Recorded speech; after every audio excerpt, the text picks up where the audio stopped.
Salam, sizi TV1 ekranlarından salamlayıram. Günün əsas xəbərlərini izləyirsiniz. Azərbaycan Respublikasının Prezidenti İlham Əliyev noyabrın 5-də Ərəb Koordinasiya qrupuna daxil olan üzv qurumların rəhbər şəxslərinə ibarət nümayəndə heyətini qəbul edib. Nümayəndə heyətinə İslam İnkişaf Bankı qrupunun sədri Məhəmməd Süleyman Əl-Casir, OPEC fondunun prezidenti Əbdülhəmid Əl-Xəlifə, Əbu-Dabi İnkişaf Fondunun baş direktoru Əbu-Dabi, İxracat Ofisinin İcraya Komitəsinin sədri Məhəmməd Saif Əl-Süveydi, Saudiya İnkişaf Fondunun baş icraçı direktoru Sultan Əbdülrəhman Əl-Marşad və Küveyt Ərəb İqtisadi İnkişaf Fondunun baş direktoru vəzifəsini icra edən Valid Əl-Bahar daxildir.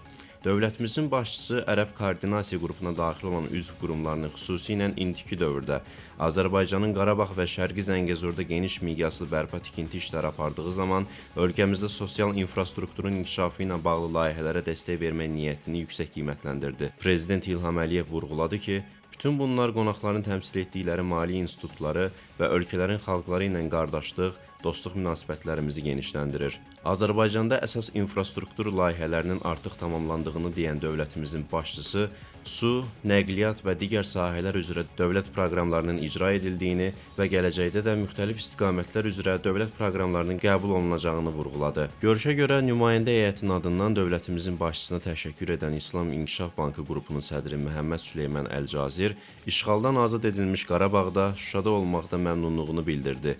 Orada aparılan işlərin dərin təəssürat hissi doğurduğunu dedi. Söhbət zamanı Azərbaycanla Ərəb Koordinasiya qrupuna daxil olan üzv qurumlar arasında uğurlu və səmərəli əməkdaşlığın həyata keçirildiyi vurğulandı. Ölkəmizdə yaradılan əlverişli investisiya və biznes mühitinə toxunuldu. Əməkdaşlığın perspektivləri müzakirə edildi. Azərbaycan Respublikası Prezidentinin köməkçisi, Prezident Administrasiyasının Xarici Siyasət Məsələləri Şöbəsinin müdiri Hikmət Hacıyev, Böyük Britaniyanın Avropa, Şimali Amerika və dənizaşırı ərazilər üzrə dövlət naziri Steven Dougherty ilə görüşüb. Bu barədə Hikmət Hacıyev sosial mediada paylaşım edib.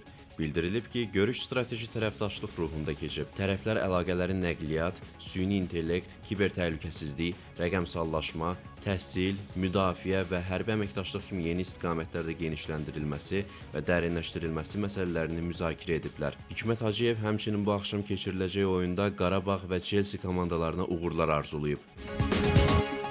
Ermənistan Rusiyadan buğda tədarükündə köməyə görə Azərbaycana təşəkkür edib. Ermənistan Baş nazirinin müavini Miguel Qırqaryan Rusiya taxılını Azərbaycan üzərindən Ermənistana daşıyan qatarın tezliklə Ermənistana gələcəyini açıqlayıb.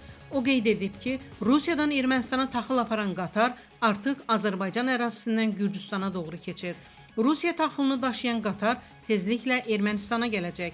Azərbaycanlı və Rusiyalı həmkarlarımın bu istiqamətdə gördüyü işləri yüksək qiymətləndirirəm. Qarşılıqlı etimadın möhkəmləndirilməsi və sülh gündəminin irəliləməsi baxımından bu hadisə böyük əhəmiyyət kəsb edir. Ermənistan hökuməti Rusiyadan buğda daşıyan qatarın Azərbaycan ərazisindən keçməsində rəsmi Bakının göstərdiyi səyləri yüksək qiymətləndirir.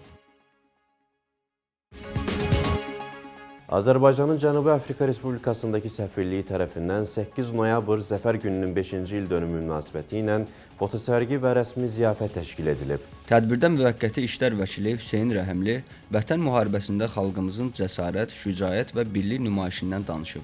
30 ilə yaxın davam edən təcavüzə və işğala son qoyulduğunu və beləliklə ölkəmizin ərazi bütövlüyünün bərpa edildiyini vurğulayıb.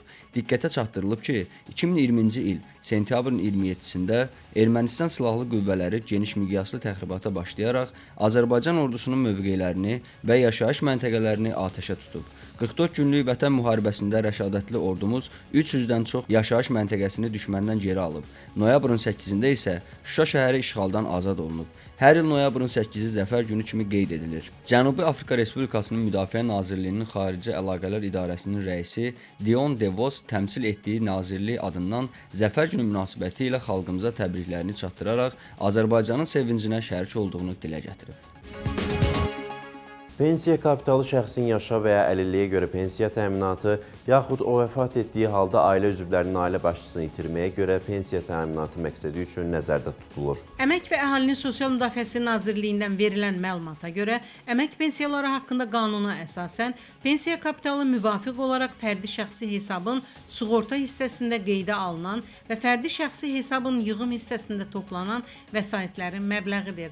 Qeyd edilib ki, şəxsin toplanmış pensiya kapitalından pensiya sığorta hadisəsi baş vermədən istifadə etməsi qanunvericilikdə nəzərdə tutulmayıb.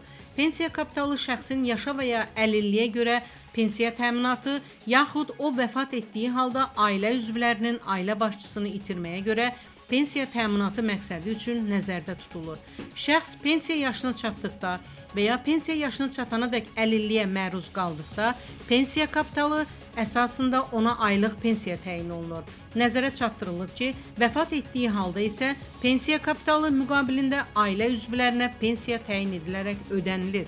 Yəni, şəxsin topladığı pensiya kapitalı o vəfat etdikdə də ailə üzvlərinin sosial təminatına yönəldilir.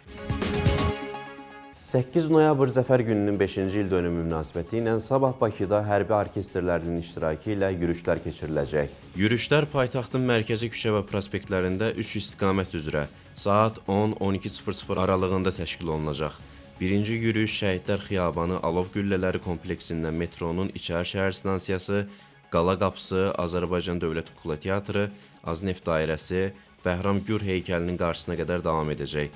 İkinci yürüyüş Musabev parkından Əbdürrəhim bəy Haqverdiyev küçəsi, Hüseyn Cavid prospekti, Hüseyn Cavid parkı, Parlament prospekti, Şəhidlər Xiyabanına qədər davam edəcək. Üçüncü yürüyüş Olimpik Star İdman və Əyləncə Mərkəzindən Səməd Vurğun küçəsi, Zabitlər parkı, Bakı Dövlət Sirki Heydər Əliyev sarayı, Nəsimə heykəli Neftçilər prospektinə dək davam edəcək.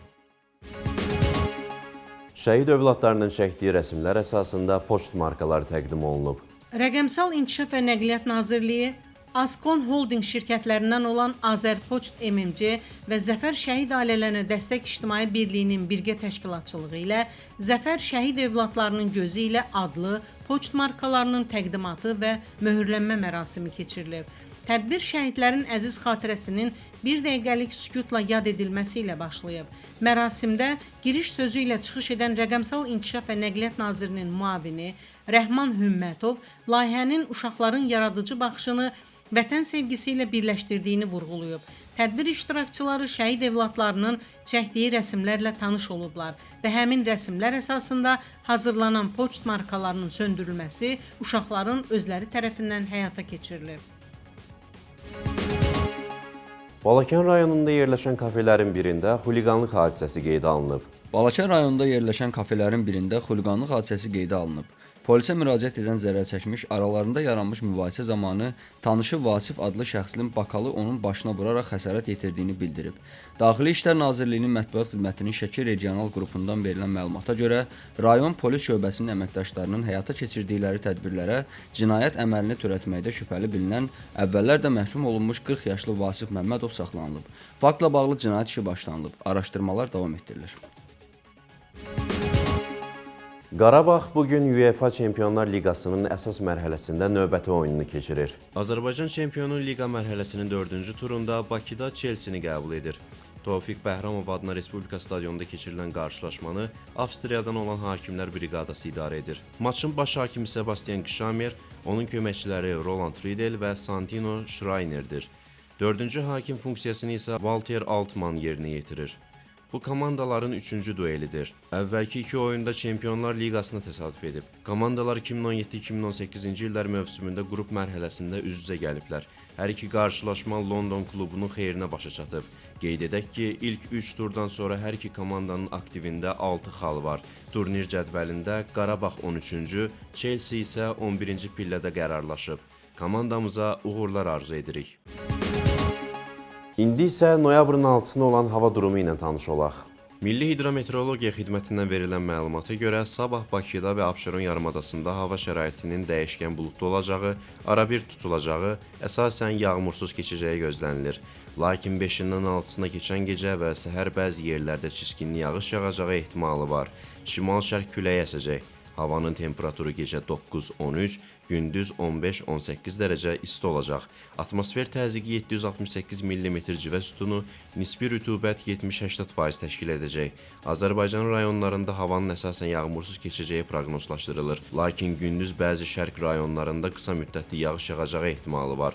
Bəzi yerlərdə arabir duman olacaq, şərq küləyi əsəcək. Havanın temperaturu gecə 6-11, gündüz 17-22 dərəcə isti, dağlarda gecə 2 dərəcə şaxtadan 3 dərəcəyədək isti, gündüz 5-9 dərəcə isti olacağı bildirilir. Günün əsas xəbərlərini izlədiniz. Sizinlə mən idim, Kənan Hüseynov.